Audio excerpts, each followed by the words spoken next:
Well, thank you for joining me again. Yesterday, we were talking about the motivation behind false teachers.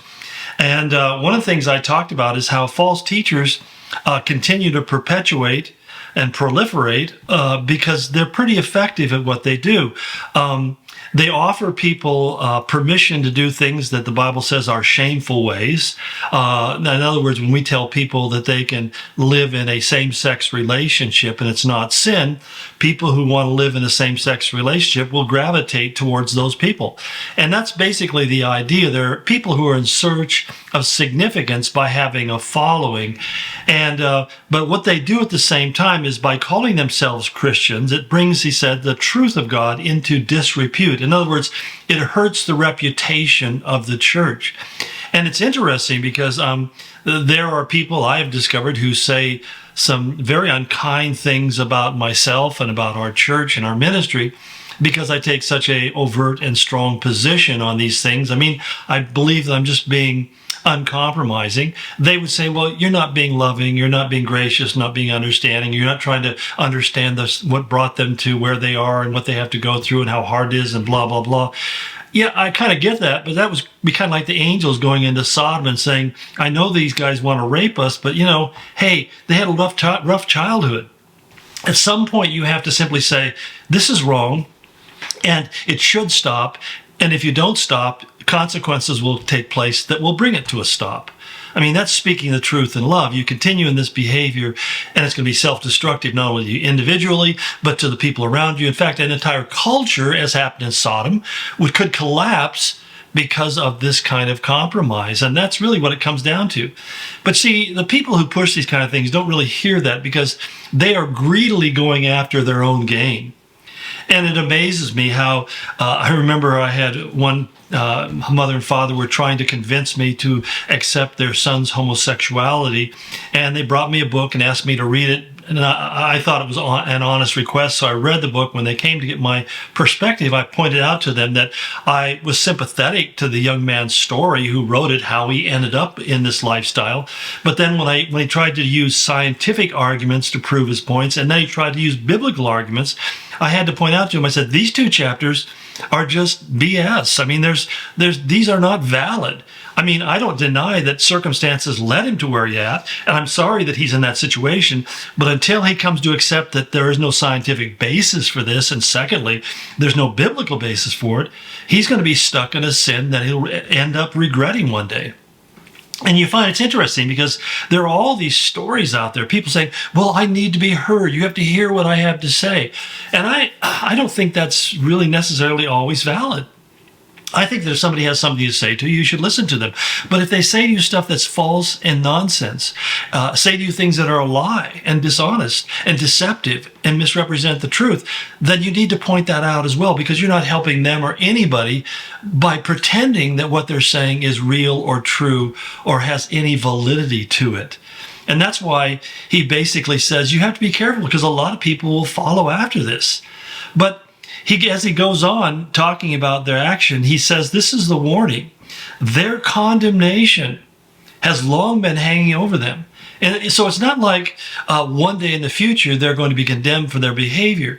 The Bible very clearly says, when you sow to the flesh, you're going to reap a harvest, and that harvest is going to be corruption. That when you have bad ideas, you're going to find out that you and others are going to be victimized by those bad ideas. It's kind of like what we're seeing in the fires in Southern California. When we look at this swath of destruction and you sit there and how does something like this happen? Now, having grown up in California, we always had wildfires, but we never had wildfires like this. And for very simple reasons. When I used to work, one of my summer jobs was building reservoirs. They were building reservoirs like crazy back in the 60s. They had fire crews that went up and cut fire lines so that the fire wouldn't have an easy time jumping across open areas. They had people who went in and cleaned up the forest. They took out the slag and the slash and the broken and branches and so forth. They clear cut certain areas just to make a fire break.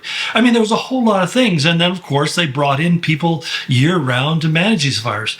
And when I look what happened down there this time, none of that was being done for environmental reasons.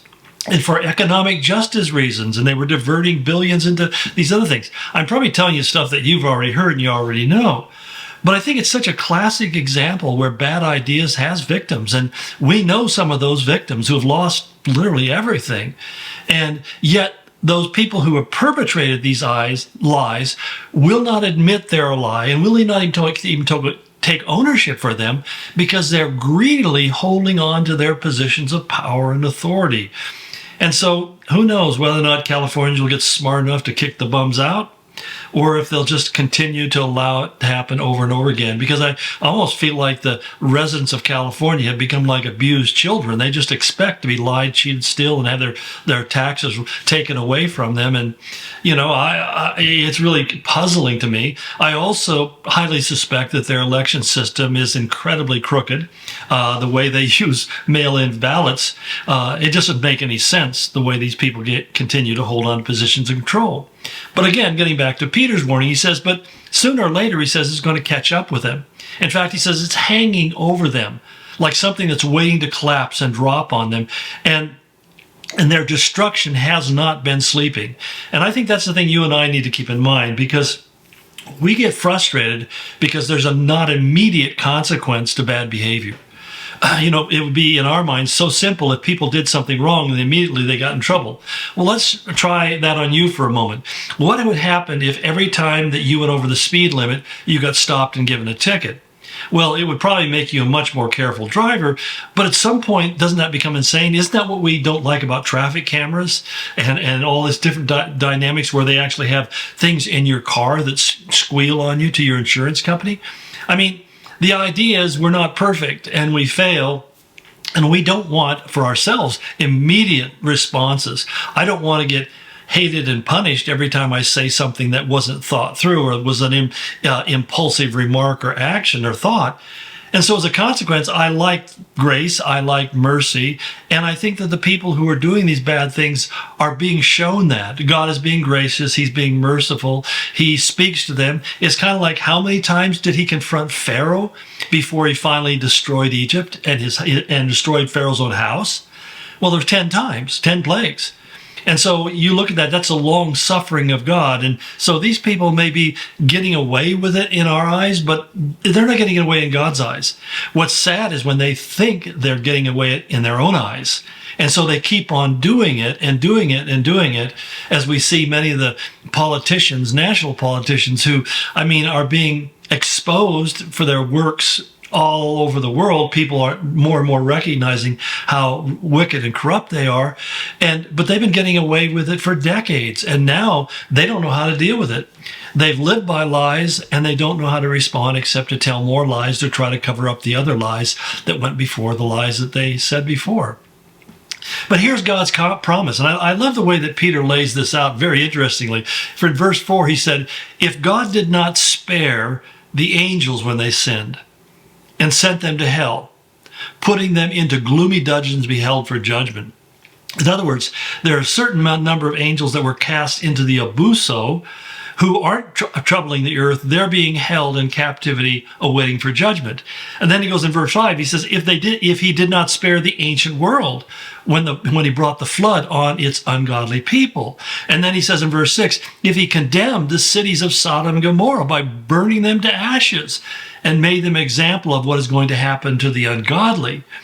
He finally says, for the Lord knows how to hold the unrighteous for the day of judgment while continuing their punishment.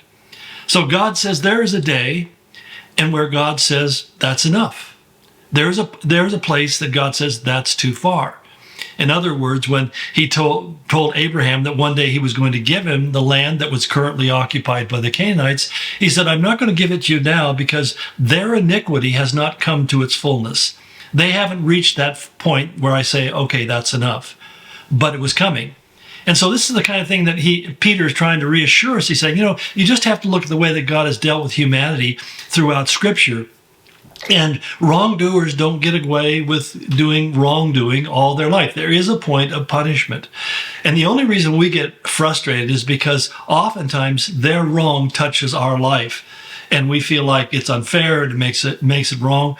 And it is, but the whole Lord, at the same time, he follows with a second comment I like, and I've kind of torn this apart so I can make this distinction, where he says he also knows the Lord knows how to rescue godly men from trials.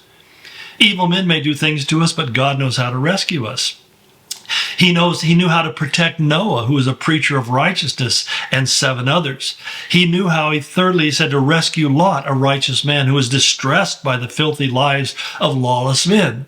So he wants us to understand that, yeah, these people seem to be getting away with murder, and sometimes literally, but at the same time, God says they won't. There comes a point where they'll be accountable, but don't lose sight of the fact that God's being patient with them, but he will also be protective of you. Well, we'll continue this conversation tomorrow because there's a lot more to say. God bless you and go in his grace.